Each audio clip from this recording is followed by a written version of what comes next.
Máy nén rung lắc mạnh và phát ra tiếng ồn lớn. Đừng chủ quan.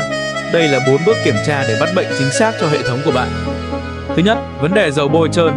Hệ thống thiếu dầu hoặc hồi dầu không thông suốt khiến các linh kiện ma sát trực tiếp, gây ra tiếng rít cực kỳ khó chịu. Thứ hai, lỗi lắp đặt.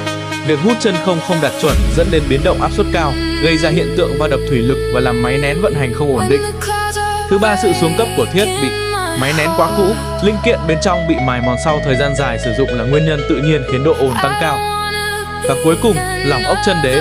Một chi tiết nhỏ như bu lông bị lỏng sẽ khuếch đại rung động của máy nén thành tiếng ồn cộng hưởng rất lớn. Anh em còn gặp hiện tượng lạ nào khác trên hệ thống điện lạnh không? Hãy để lại ý kiến dưới phần bình luận. Đừng quên để lại bình luận nếu cảm thấy quan điểm trên của mình sai và còn thiếu sót nhé. Trân trọng cảm ơn anh em.